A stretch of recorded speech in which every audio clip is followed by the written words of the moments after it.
ایک شخص بغداد میں رہتا ہے، بغداد محلہ میں۔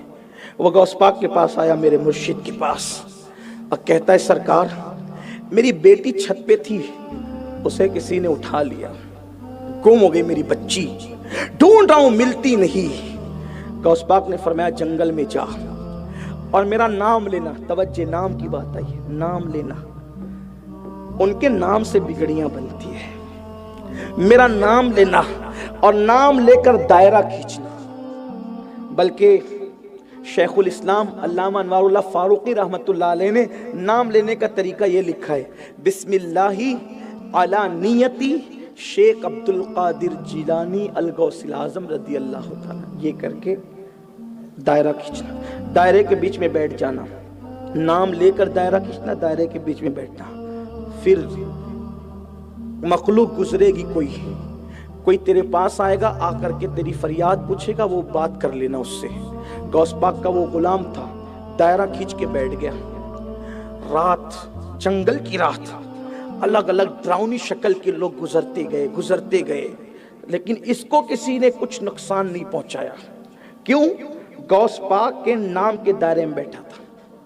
اب آپ سوچیں، جب غوث پاک کے نام کی یہ شان ہے تو نام محمد کی شان کیا ہوگی؟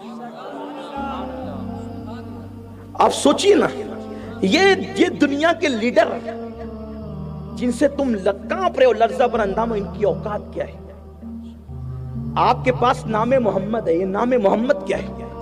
عرش پیدا ہوا، اللہ نے عرش کو پیدا کیا تو زلزلے تھے عرش پہ، اللہ نے نام محمد لکھا، عرش ٹھہر گیا۔ میرا ایمان کہتا ہے آج تک جو عرش ٹھہرا ہوا ہے میرے محبوب کے نام کی برکت۔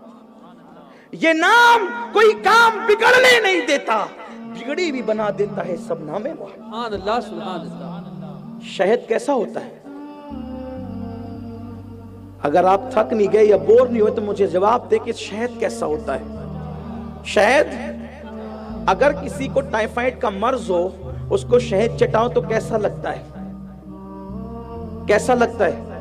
کڑوا۔ کیسا لگتا ہے؟ جس کو بخار تیز اس کو شہد چٹاؤ تو کیسا لگتا ہے؟ کڑوا۔ شہد کا قصور ہے کہ زبان کا قصور ہے؟ اگر زبان بیمار ہو جائے تو میٹھا شہد بھی اس کو کڑوا لگتا ہے، پینے کے قابل نہیں لگتا۔ شہد میٹھا کب لگتا ہے؟ جب زبان بیمار نہ ہو۔ نادان، نام محمد وہ شہد ہے کہ تیری ہر مشکل اس کی برکت سے ٹل جائے گی۔ تو نے اپنی زبان کو گناہوں سے بیمار کر لیا ہے، تو گناہوں سے شفا حاصل کر اور پھر اپنی شفا یاب زبان سے نام لے کر دیکھ۔ جو یونس کو مچھلی کے پیٹ میں نام محمد نے فائدہ پہنچایا ہے، وہی فائدہ تجھے بھی مل سکتا ہے۔ نوح کو کشتی میں نام محمد نے جو فائدہ پہنچایا ہے وہ فائدہ تجھے بھی مل سکتا ہے۔ آدم کو نام محمد نے جو فائدہ پہنچایا ہے وہ فائدہ تجھے بھی مل سکتا ہے۔ شرط یہ ہے نوح والی زبان لے کر کے آ، اللہ تجھے وہ فائدہ ضرور عطا فرمائے۔ خدا نے ہمیں کیسا بڑا وسیلہ دیا، زبان گندی کر کے نقصان کتنا اٹھایا۔ یہی زبان غیبت کرے، یہی زبان چغلی کرے، یہی زبان حرام لقمہ کھائے، لذتوں کے لیے حرام میں اتنا ڈوب گئے، لذتوں کے لیے حرام میں۔ ارے بریانی کھاؤ یا قیمتی سے قیمتی لذیذ غذا کھاؤ یا سوکھی روٹی، کھانے کی لذت کہاں تک ہے پتہ ہے؟ 2 انگلی کی لمبائی کے فاصلے تک لذت کہاں سے شروع ہوتی ہے اور کہاں ختم ہوتی ہے کھانے کی، یہ فلسفہ بتا رہا۔ دیکھو یہ خانقاہ ہے نا، میں تھوڑی سی کچھ خانقاہی بات آپ کو بتا رہا ہوں۔ کھانے کی لذت کہاں سے شروع ہوتی ہے؟ 2 انگلی کی لمبائی کے فاصلے تک رہتی ہے کھانے کی لذت، پھر ختم ہو جاتی ہے۔ کیسے؟ جب ہم لقمہ زبان پہ رکھتے ہیں لذت شروع ہوتی ہے، اور زبان کے اینڈ جڑ تک جاتی ہے تو اس کی لذت کتنی لذت ہے؟ 2 سیکنڈ کی بھی لذت نہیں یار۔ اور جب حلق کے نیچے لقمہ اترتا ہے تو جو انجام سوکھی روٹی کا ہوتا ہے وہی انجام بریانی کا بھی ہوتا ہے، وہی انجام تلی ہوئی چیزوں کا بھی ہوتا ہے۔ صرف 2 انگل کے فاصلے کی لذت کے لیے کتنا بڑا نقصان اٹھا رہے ہو۔ ہمارے لیے کوئی بریانی یا لذیذ کھانا کھانا ضروری ہے؟ پیٹ تو پانی اور کھجور سے بھی بھر جاتا ہے، ہمارے لیے لذیذ کھانا فرض نہیں ہے، ہمارے لیے حلال کھانا فرض ہے۔ چھوڑ دینا، اگر نہیں ملتی ہے حلال بریانی چھوڑ دیں، حلال لذیذ غذائیں نہیں ملتی چھوڑ دیں۔ ارے کچھ ایسے بھی تو لوگ گزرے ہیں جنہوں نے سوکھی روٹیاں کھا کے گزارا کیا، جنہوں نے کھجور کھا کے گزارا کیا۔ کیوں ہم حلال کی طرف نہیں ہیں؟ اور حلال کھا کے دیکھو پھر اس کی برکت دیکھنا۔ سرکار غوث پاک فرماتے ہیں میں نے کبھی حرام نہیں کھایا، کبھی حرام کی طرف میں نے تکا بھی نہیں۔ امام اعظم ابو حنیفہ کو دیکھ لیں، احمد ابن حنبل کو دیکھ لیں، حلال پہ بڑی توجہ کی۔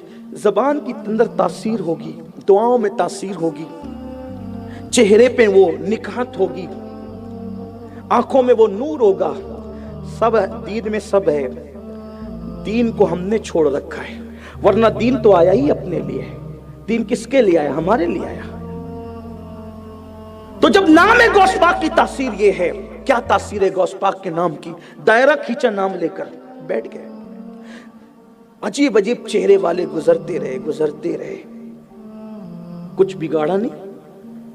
جنات تھے وہ سب، اور جنات کچھ نہیں بگاڑتے غوث پاک کے سچا نام لیوا کا۔ یہ بیچارے بیت المال کے پیسے پہ پلنے والے اپنا کیا بگاڑ سکیں؟ یہ بات اتنی کوئی غلام بنے، کہانی قصے کی بات نہیں ہو رہی، حقائق۔ ابھی میں آپ سے نعرہ نہیں چاہتا، میں آپ سے حقیقتوں کا اعتراف چاہتا ہوں۔ بنے غلام، کوئی غلام بن کر دیکھے، وہ جرأت پیدا ہوتی ہے۔